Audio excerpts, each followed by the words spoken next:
How to perform adult CPR.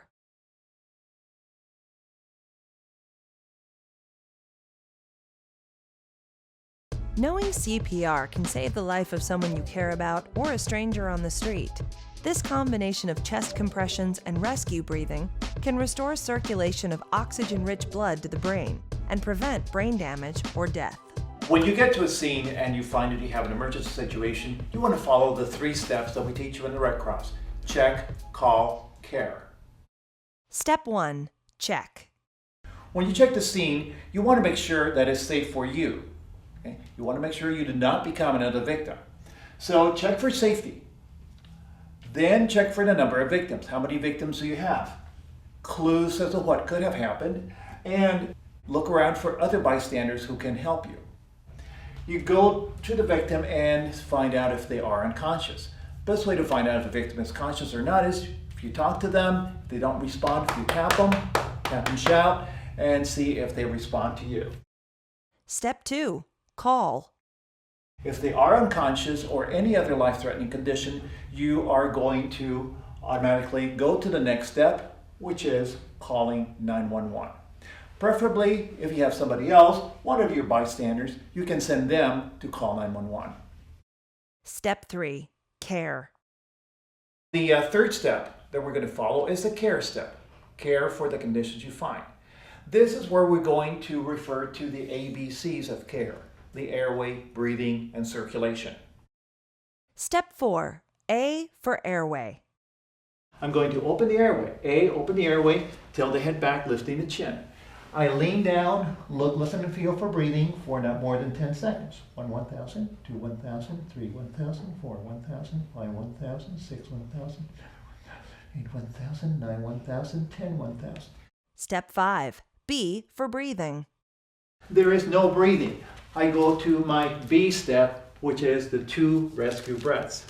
Put a face shield on there, some type of barrier between myself and the victim, again, avoiding contact with any body fluids of the victim.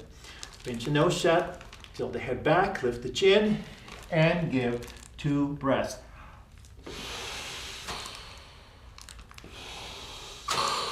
Those breaths are about one second long. Now the breaths went in. That tells me that there's no blockage. I am going to look over the body, see if there's any bleeding, and begin CPR. If the breaths did not go in, the victim is choking and the airway is obstructed. Attempt to remove the obstruction and follow the steps for unconscious choking. Step 6. C for circulation. The Red Cross prefers that laypersons no longer check for a pulse on an adult. So, checking for circulation in a victim involves watching them for coughing, movement, or normal breathing. If there are no visible signs, rescuers should begin CPR. Step 7. CPR.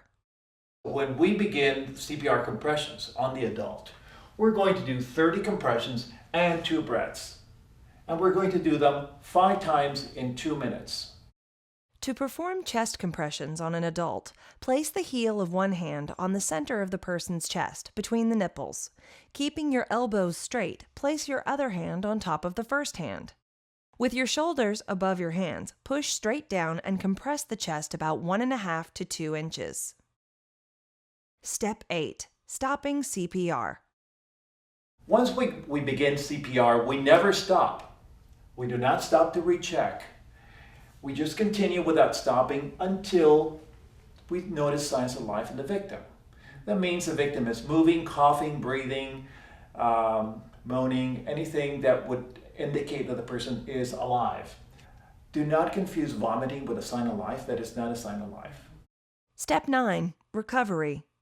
Now we are going to get this arm so that it supports his weight here, and the knee down.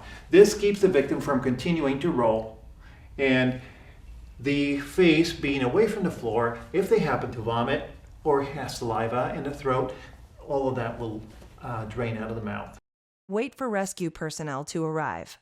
Some studies conclude that only half of bystanders who perform CPR perform it correctly. So review these steps periodically and give those around you the best possible chance of surviving an emergency situation.